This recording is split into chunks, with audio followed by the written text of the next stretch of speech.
એક વાર શ્લોક શ્રીમદ ભાગવતમ શ્લોક સ્કંદ 3 અધ્યાય 14 સંધ્યાકાળે દીતિનું ગર્ભદાન શ્લોક સંખ્યા 30 મૈત્રેય ઉવાચ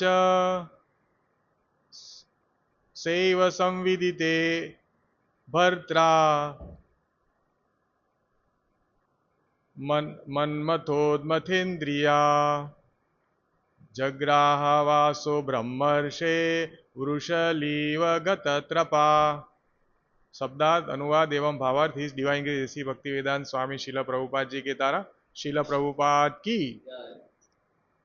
शब्दार्थ मैत्रेय उवाच मैत्र बोलिया सा ते एवं ए प्रमाणे संविदिते કહેવાયેલું હોવા છતાં ભર્ત્રા તેના પતિ દ્વારા મન્મથ કામથી ઉન્મથિત વ્યાકુળ થયેલી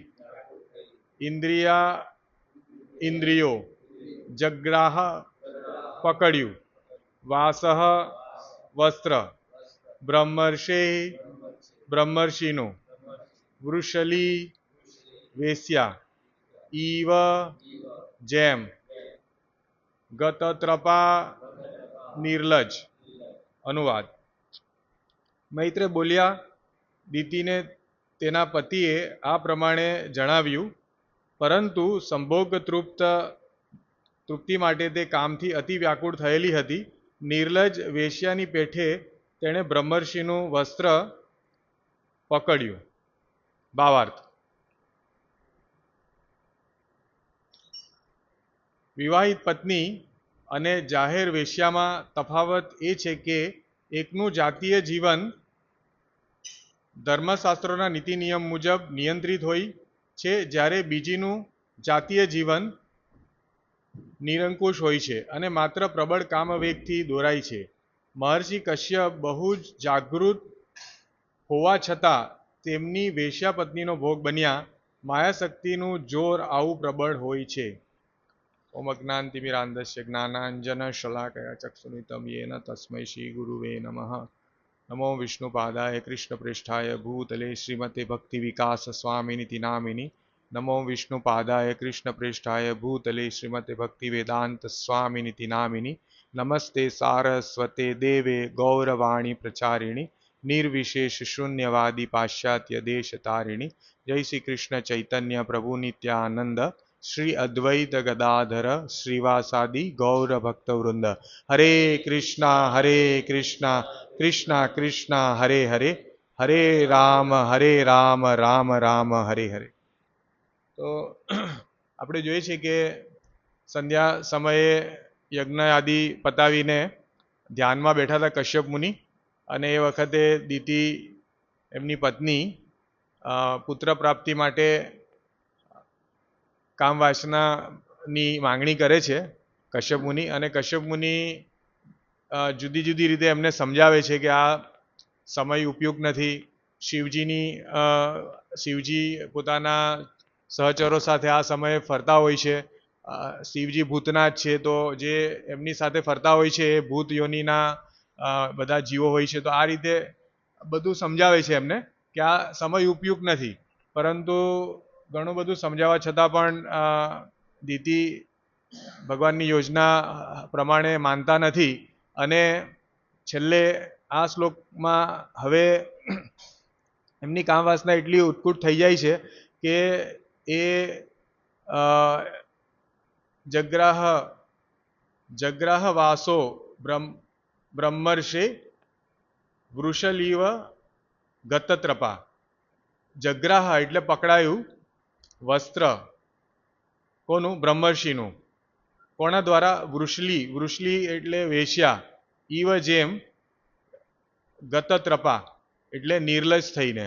તો આ કામવાસનાથી એટલી બધી જકડાઈ ગઈ હતી દીતિ કે એમને નિર્લજ થઈને છેલ્લે બ્રહ્મર્ષિ જે છે કશ્યપ મુનિ તેમનું વસ્ત્ર પકડી લીધું. તો શીલ પ્રભુપાદજી આ ભાવાર્થમાં લખે છે કે વિવાહિત સ્ત્રી અને જાહેર વેશ્યામાં તફાવત એ છે કે એકનું જાતીય જીવન નિયંત્રિત હોય છે અને બીજીનું જાતીય જીવન અનિયંત્રિત હોય છે. કહેવાનો ભાવાર્થ એ છે કે જ્યારે ગૃહસ્થ આશ્રમમાં હોય છે સ્ત્રી અને પુરુષ પતિ પત્ની તરીકે, તો ફરક એટલો જ છે કે કોન્શિયસનેસ જે છે, ચેતના જે છે કે માત્ર પુત્રી પ્રાપ્તિ માટે જે ઇન્દ્રિયોનો ઉપયોગ કરવો, અને વેશ્યા છે તેનું જે કારણ મીન્સ એની જે ઇન્દ્રિયો છે એ પોતાના ઉપભોગ માટે અથવા તો એની સાથે જે પુરુષ જે કામ વાસના કરે છે, સંતોષે છે, તો એ બંનેનો આશય માત્ર ને માત્ર આનંદ પ્રાપ્તિ, એટલે ઇન્દ્રિયોના આનંદની પ્રાપ્તિ જ હોય છે. તો આ ખૂબ જ સુંદર ડિફરન્સ બતાવ્યો છે કે બંને કાર્ય તો એક જ કરે છે, પરંતુ એક નિયંત્રિત છે ગૃહસ્થ આશ્રમમાં અને માત્ર પુત્રી પ્રાપ્તિ એટલે નિયંત્રિત ઇન્દ્રિયની તૃપ્તિ કરે છે એ લોકો પણ, પરંતુ ફરક બંનેમાં છે. એટલે કહેવાનો ભાવાર્થ એ છે કે જ્યારે ઇન્દ્રિયો આપણે અનિયંત્રિત રીતે માત્ર ને માત્ર આપણી સેવા માટે અથવા તો ભૌતિક શરીર માટે વાપરીએ ત્યારે એ પાપ કાર્ય છે, અને જ્યારે આપણે ગૃહસ્થ આશ્રમમાં એ જ ઇન્દ્રિયોનો ઉપયોગ જે ભગવાન દ્વારા નિર્મિત છે, તો એ આપણે ભગવાનની સેવા માટે પુત્ર ઉત્પન્ન થાય એટલા માટે વાપરીએ, તો એ બંનેમાં ફરક છે.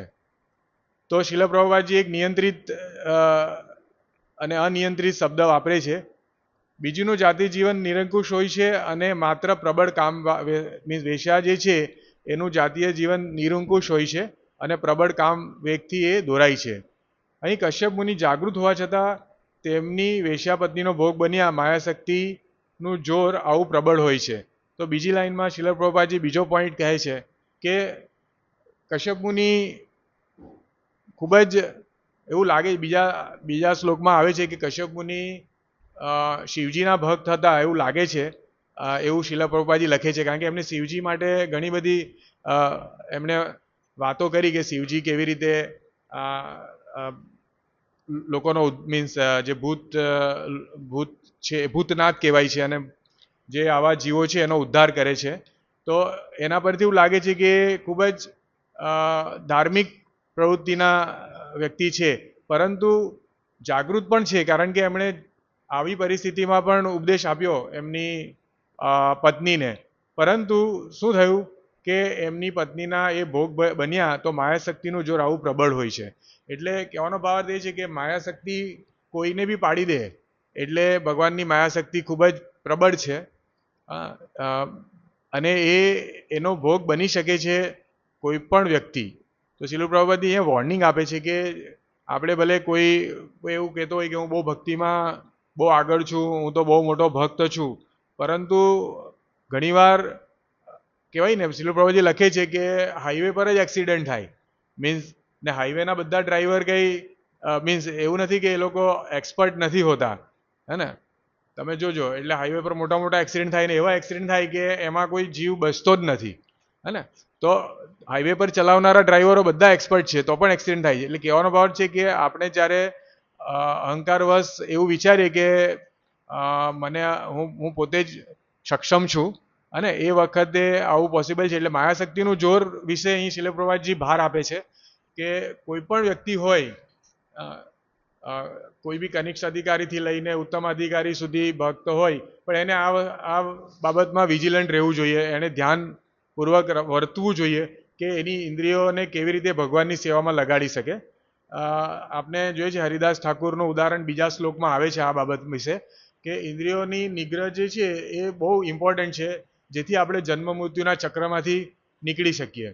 બાકી આ એક મહત્વનું સિદ્ધાંત છે કે ઇન્દ્રિયનો નિગ્રહ કરવો જોઈએ, કારણ કે ઇન્દ્રિય જ આપણને બાંધે છે પાપમાં, અને એના કારણે આપણે બીજો જન્મ થાય છે અને બીજી યોનિમાં જવું પડે છે. તો ઇન્દ્રિય નિગ્રહ છે મનુષ્યનું કર્તવ્ય છે કે આ ઇન્દ્રિયોનો બેફામ ઉપયોગ કરીને એ પોતાનું મનુષ્ય જીવન વેડફી કાઢે છે. તો આપણે કેવી રીતે ઇન્દ્રિય નિગ્રહ કરવો જોઈએ એના માટે શીલ પ્રભુપાદજી લખે છે, એમને બીજા શ્લોકમાં ઉદાહરણ આપ્યું છે કે હરિદાસ ઠાકુરને વેશ્યા આ રીતે જ જેવી રીતે દીતીએ કામવાસનાથી એમના પતિને કન્વિન્સ કર્યા, એવી રીતે વેશ્યા આવે છે હરિદાસ ઠાકુરને કન્વિન્સ કરવા માટે, કામ સુખ માટે, પરંતુ શીલ હરિદાસ ઠાકુર એટલા નિર્મોહી રહે છે અને એમ જ કહે છે કે મારા જપ પતી જાય પછી આપણે કરશું એમ. તો એ જપ એમના જપ ચાલુ જ રહે છે અને ધીરે ધીરે ધીરે ધીરે ધીરે એને કારણે જપની જે ભગવાનની સેવાને કારણે એમનો ઇન્દ્રિય નિગ્રહ થાય છે અને વેશ્યાનું પણ મન પરિવર્તન થઈ જાય.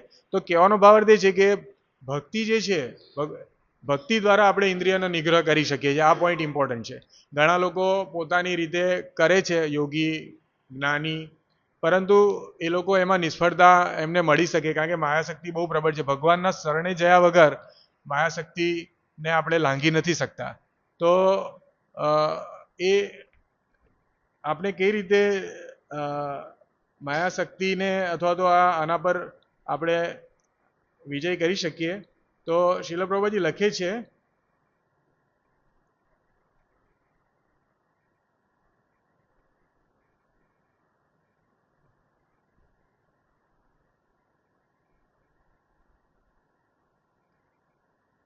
आदमी का कहना है कि वह महीने में 1 से अधिक बार सेक्स करना चाहता है. विश्वरेता एमने पूछे जे प्रभुपाद जी के नहीं, यह व्यवधान उत्पन्न कर रहा है. विराम तो चूंकि व्यक्ति काम वासना के बारे में बात मीन विराम थोड़े बार पॉज ले छे जवाब आपता पहला. चूंकि वह व्यक्ति काम वासना के बारे में बात कर रहा है, इसलिए यह संसार भौतिक संसार काम वासना से मोहित है. यह भौतिक संसार है. स्त्रियां पुंसा स्त्रिया मिथिनु भावम एतद. यह संपूर्ण भौतिक संसार काम आकर्षण पर आधारित है. न केवल मानव समाज में बल्कि पशु समाज में भी यह काम बहुत आवेग से है.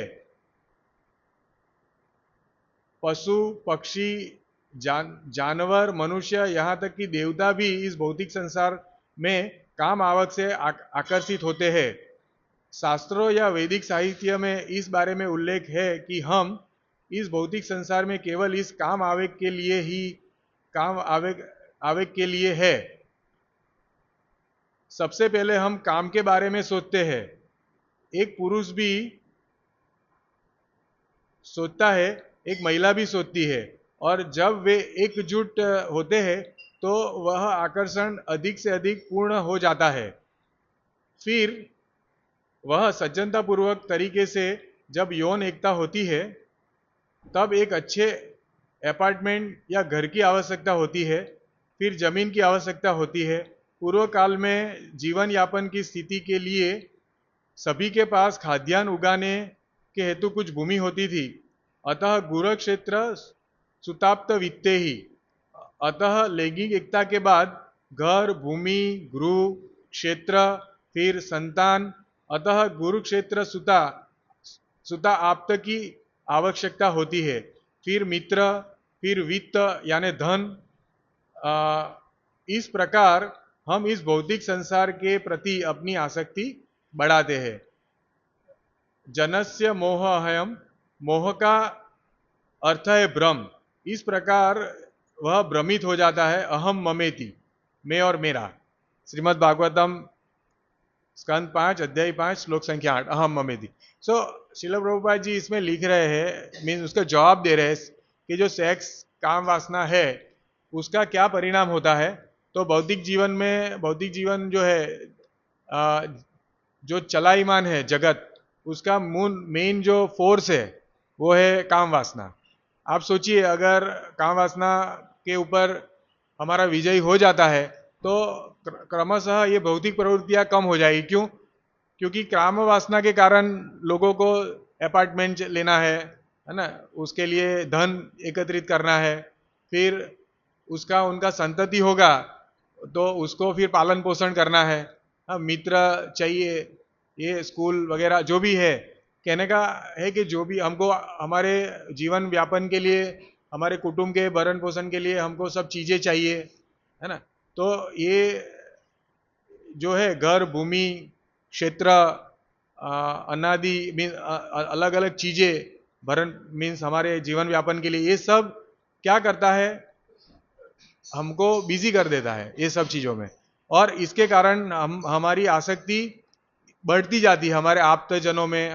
क्यों हम सोचते हम अपने बच्चे को देख के खुश होते हैं कि और उसके प्रति मोहित हो जाते हैं, हमारी पत्नी के प्रति मोहित हो जाते हैं, तो मोह के वश हम ऐसा समझने लगते हैं कि हम ये शरीर है, आत्मा नहीं है ना। वो हमारा जो बंधन है शरीर से सोचने का, वो ज्यादा ज्यादा अहम ममेती, ये मेरा है, ये घर मेरा है, ये मेरा कुटुंब है, ऐसा करते करते करते हमारा जो आत्म साक्षात्कार करने का जो मुख्य ध्येय है कि हमको ये समझना है कि हम आत्मा है, शरीर नहीं है, वो हम भूल जाते हैं धीरे धीरे, अहम ममेती। और उसके कारण हमारा बंधन और गाढ़ हो जाता है और हम भगवान से विमुख हो जाते हैं। तो ये काम वासना का परिणाम है। मेरा यहाँ मैं और मेरा यहाँ वास्तविक समस्या है कि हम इस भौतिक बद्ध जीवन से बाहर निकलना चाहते हैं। हम आत्मा है इस, और ये पदार्थ नहीं है, लेकिन इस भौतिक संसार का आनंद लेने के लिए हम यहाँ आए हैं। हम में से प्रत्येक जो इस भौतिक संसार में विद्यमान है, भौतिक प्रकृति पर प्रभुत्व स्थापित करने की इच्छा रखता है। वह कहा जाता है कि जब कोई जीवात्मा जो ईश्वर का अंश है स्वतंत्र रूप से भोग करने या प्रकृति पर प्रभुत्व स्थापित करने की इच्छा रखता है, तो वह वैकुंठ लोक से इस भौतिक जगत में आता है और यही से उसके पतन का कारण बनता है। तो श्रील प्रभुपाद जी बताते हैं कि हम ये अहम ममेती के कारण इसका जो परिणाम है वो ये होता है कि हम भगवान की तरह हम सभी चीजों पे आधिपत्य जमाना चाहते हैं, क्योंकि जब हमारा चेतना ऐसा हो जाएगा कि हम शरीर है, तो हम सभी चीजों को उसी रूप में देखेंगे और हम ऐसा सोचेंगे ये मेरा है। हाँ, और उसके कारण क्या होगा, हमारा जो पतन होता है। श्रील प्रभुपाद जी बताते हैं कि इसके कारण हम भौतिक प्रकृति को भोगने की और आधिपत्य जमाने की हमारी चेतना बढ़ती जाती है, और यही कारण है हमारा पतन हुआ है और बार बार पतन होगा ये भौतिक जगत में। हमारी आंशिक जो स्वतंत्रता है, जैसे हमने 18 अध्याय में देखा कि भगवान बोलते हैं कि मैंने आपको सब समझा दिया, अभी आप अपनी जो आंशिक स्वतंत्रता का उपयोग करो और सोचो कि क्या सही है क्या बुरा है, क्या चीज आपको बांधती है और मेरे शरण में आने से आपका परम लाभ है। वो श्री कृष्ण भगवान अर्जुन के माध्यम से हमको बता रहे हैं। तो यहाँ पे श्रील प्रभुपाद जी बताते, बहुत अच्छा भागवत गीता के माध्यम से श्रील प्रभुपाद जी लिखते हैं कि हमको ये सोचना है, क्योंकि हम इधर आए हैं भौतिक जगत में, तो हमारा नेचर जो है, हमारा मन जो है, वो इसी काम वासना को ही ढूंढेगा, भोग करने की ही वृत्ति रखता है। श्रील प्रभुपाद जी बताते ना कि एक स्त्री और एक पुरुष वो एक दूसरे को वांछा करते हैं कि भाई ये मुझे मिल जाए, और जब उनकी एकता होती है तब वो पहला काम वही करते हैं। तो इसलिए और उससे वो उनको बहुत बड़ा बंधन हो जाता है, एक छोटे से सुख के लिए इतना बड़ा बंधन जो हमको जन्म मृत्यु में बांधता है।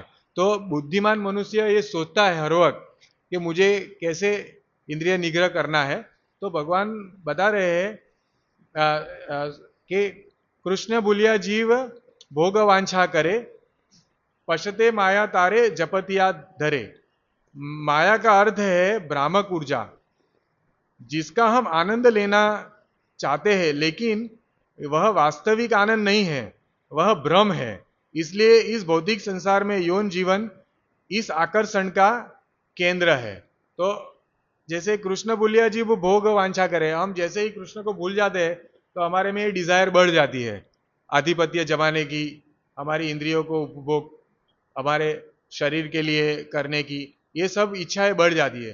तो ये एक प्रोसेस है कि हमको कृष्ण को स्मरण रखना है हर बार, जिससे अपने आप हमारी इंद्रिया जो विषैली है, तो कृष्ण भावनामृत क्या करेगा, वो विष को अंदर से निकाल लेगा, है ना। तो हमारी इंद्रिया जो है हर वक्त इंद्रिय तृप्ति के लिए हमको प्रेरित नहीं करेगी, हमारे इंद्रियों के विषय जो है बदल जाएंगे।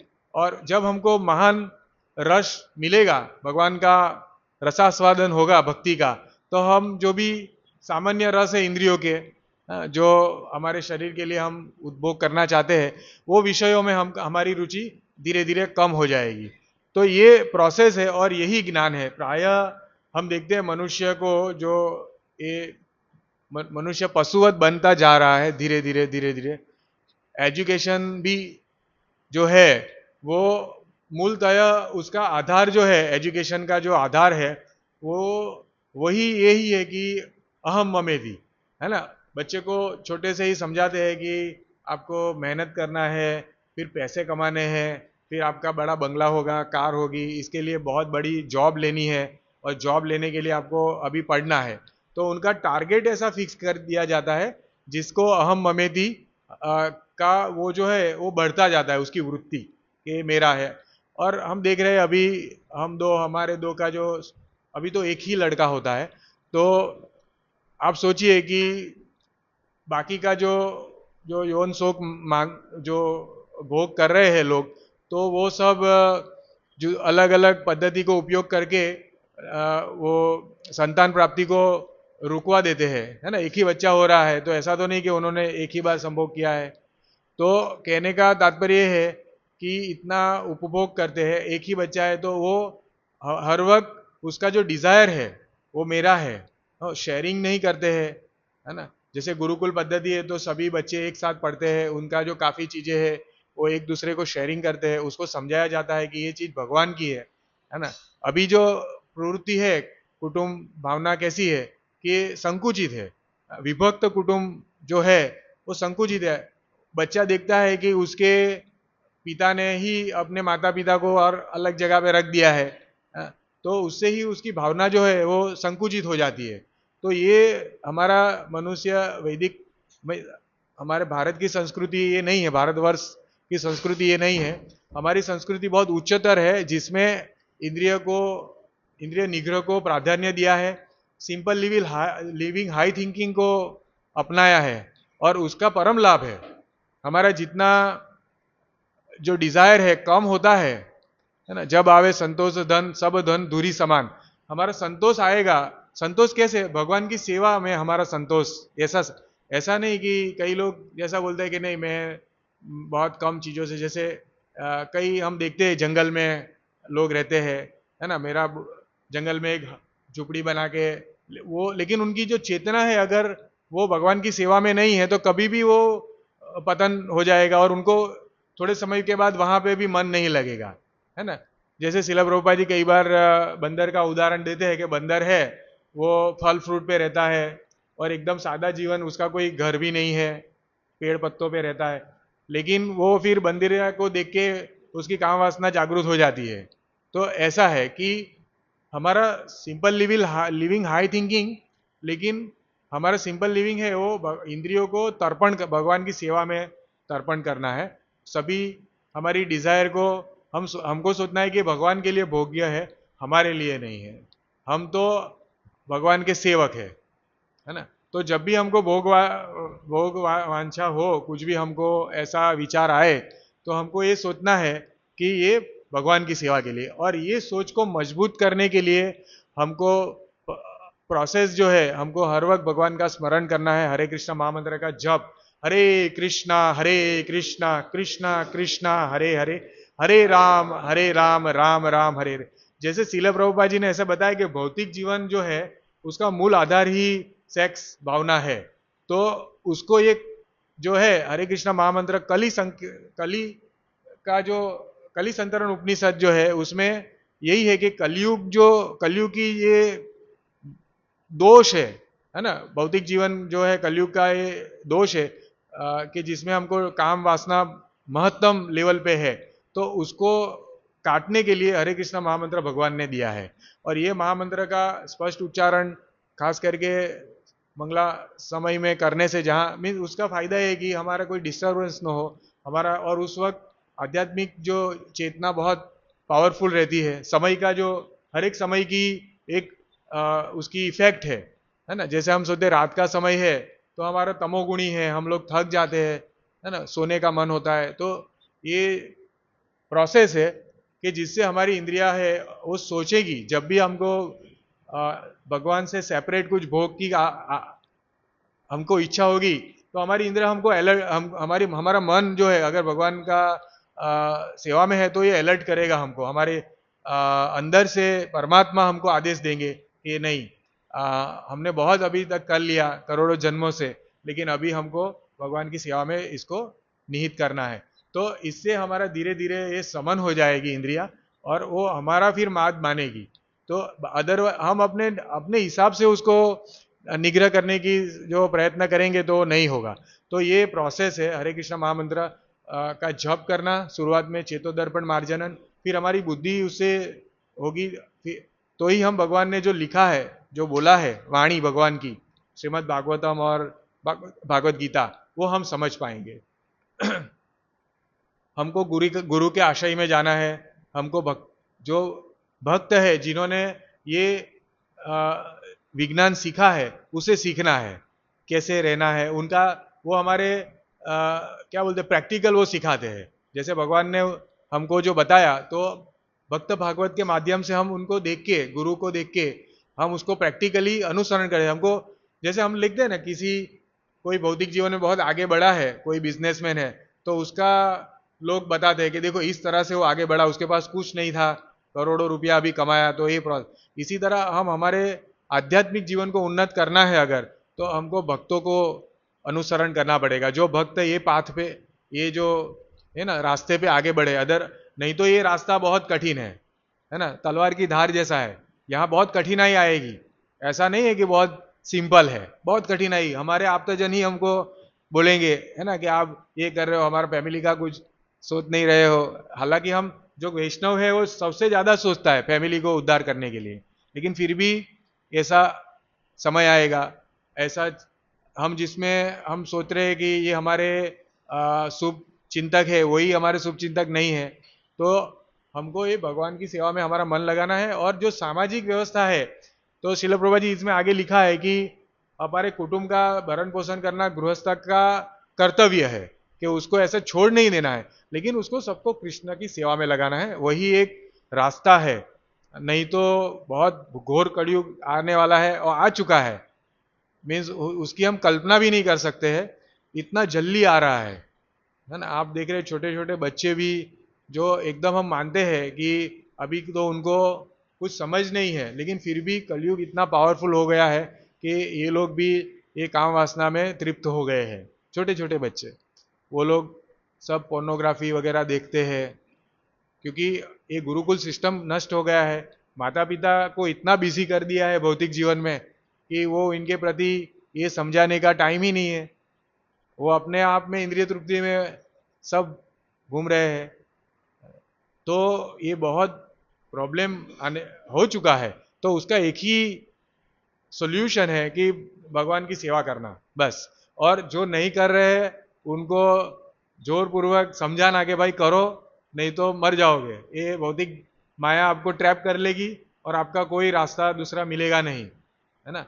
तो ये हमको सबको समझाना है। अगर हम नहीं, हम तो हमारी बहुत क्षमता बहुत कम है, चींटी के बराबर है, लेकिन श्रील प्रभुपाद की क्षमता, भगवान श्री कृष्ण की क्षमता बहुत ज़्यादा है, बहुत ज़्यादा है। तो हम उनके जो पुस्तक है, वो उसका जितना हम ज़्यादा से ज़्यादा प्रचार कर सकते हैं, हमको पहले पढ़ना है।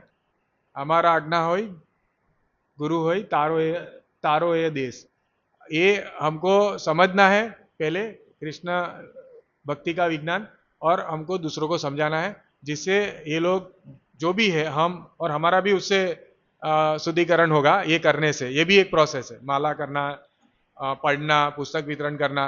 भगवान बोलते हैं कि जो भक्त जो मेरा ज्ञान बांटते हैं वो मुझे सबसे ज्यादा प्रिय है, सर्वथा प्रिय है।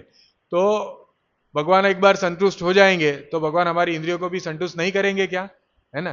तो भगवान को संतुष्ट करने से हमारी इंद्रिया अपने आप संतुष्ट हो जाएगी।